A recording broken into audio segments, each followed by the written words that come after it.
Bismillahirrahmanirrahim. Assalamualaikum warahmatullahi wabarakatuh. Yang saya hormati dosen mata pengampu kuliah AKL, Analisis Kualitas Lingkungan, Pak Nasruddin Syam, SKMMK, serta teman-teman sekalian. Perkenalkan, nama saya Ratu Hijriah dengan NIM 14120220050. Pada kesempatan kali ini, saya akan mereview literatur review saya yang berjudul Kualitas Lingkungan Udara Parameter Fisika Suhu Panas dengan Gangguan Kesehatan. Selanjutnya, kesehatan terkait erat dengan perubahan iklim. Variasi iklim global telah mempengaruhi kesehatan manusia. Lingkungan yang bersih sangat penting bagi kesehatan dan kesejahteraan manusia. Tantangan kesehatan lingkungan menyebar melintasi batas negara dan menjadikannya masalah global. Polusi atau pencemaran udara adalah dimasukkannya komponen lain ke dalam udara, baik oleh kegiatan manusia secara langsung atau tidak langsung, maupun akibat proses alam, sehingga kualitas udara turun sampai ke tingkatan tertentu yang menyebabkan lingkungan menjadi kurang atau tidak dapat berfungsi lagi sesuai dengan peruntukannya. Selanjutnya, adapun tujuan penulisan yang pertama, gambaran mengenai kualitas udara dan parameter fisika suhu panas, dan yang kedua, gangguan kesehatan yang terjadi akibat pencemaran udara dengan suhu panas.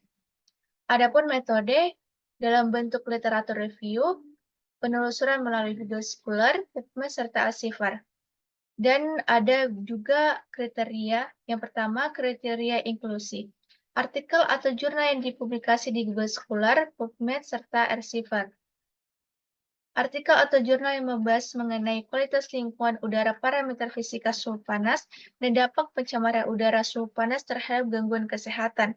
Artikel atau jurnal yang berbahasa Inggris dan berbahasa Indonesia. Artikel atau jurnal tulisan yang dicari dan digunakan dalam penulisan ini yang diterbitkan mulai dari tahun 2022 sampai tahun 2024 dari berbagai sumber jurnal baik nasional maupun internasional.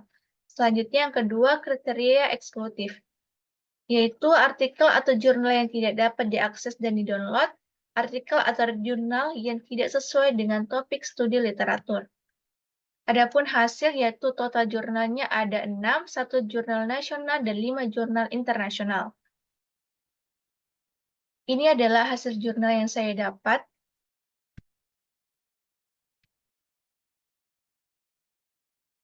Selanjutnya, kualitas udara. Udara merupakan zat yang paling penting setelah air dalam kontribusinya, memberikan kehidupan di permukaan bumi ini. Selain memberikan oksigen, udara juga berfungsi sebagai alat penghantar suara, pendingin benda-benda yang panas, bahkan dapat menyebarkan penyakit pada manusia, hewan, dan tumbuhan. Udara normal mengandung sebanyak 78,1% nitrogen, 20,93% oksigen, dan 0,03% karbon dioksida. Udara juga mengandung berbagai macam gas seperti gas argon, neon, krypton, xenon, helium, uap air, debu, bakteri, spora, dan sisa tumbuh-tumbuhan. Selanjutnya, indeks kualitas udara atau biasa disebut dengan AQI adalah satuan yang menghitung kualitas udara mulai dari range angka 0 hingga 500. Semakin tinggi angka AQI, maka kualitas udara semakin buruk. Rentang kualitas udara ini berdasarkan AQI dengan angka 0 sampai 50 itu termasuk sehat. Kualitas udara ini memuaskan dan tidak berisiko menimbulkan dampak pencemaran udara. Selanjutnya dengan angka 51 sampai 100 termasuk sedang. Kualitas udara ini cukup sehat tetapi dapat berisiko bagi sebagian kecil orang dengan riwayat penyakit tertentu. Selanjutnya dengan angka 101 sampai 150 tidak sehat untuk individu yang sensitif. Kelompok yang termasuk dalam kategori individu sensitif ini adalah penderita penyakit paru-paru dan jantung serta individu yang berisiko lebih besar terpapar lapisan ozon.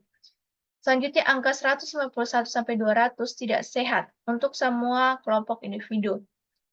Dan selanjutnya, angka 201 sampai 300 sangat tidak sehat. Kualitas udara ini pada angka ini berisiko menyebabkan gangguan kesehatan serius pada semua kelompok individu.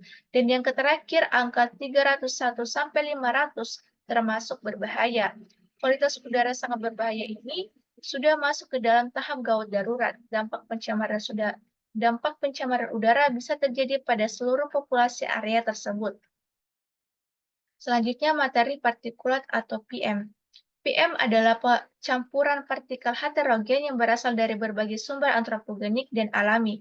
Partikel-partikel ini disklasifikasikan berdasarkan diameter sebagai ultraviolet dan PM dihasilkan oleh aktivitas industri seperti pembakaran bahan bakar fosil, aktivitas rumah tangga seperti memasak atau membersihkan, serta transportasi.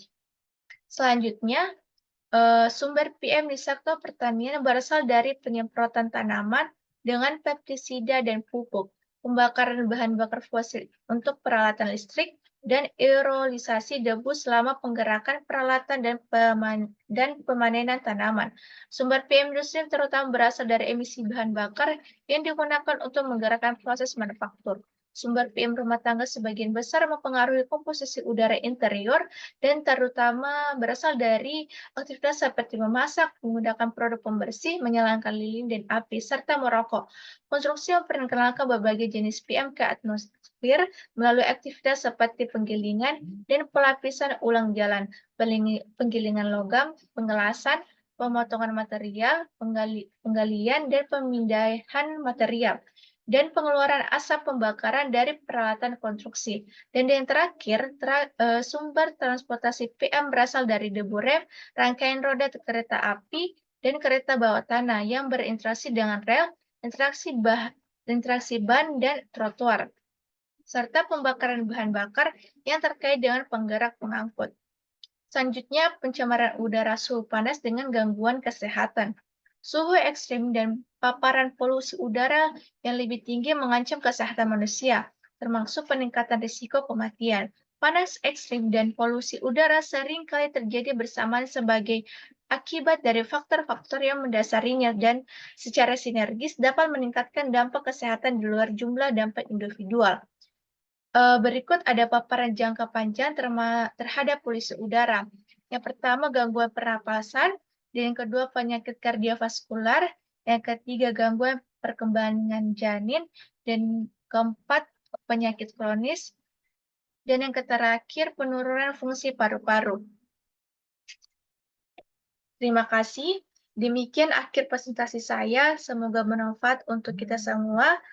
Terima kasih atas perhatiannya. Akhir kata, wassalamualaikum warahmatullahi wabarakatuh.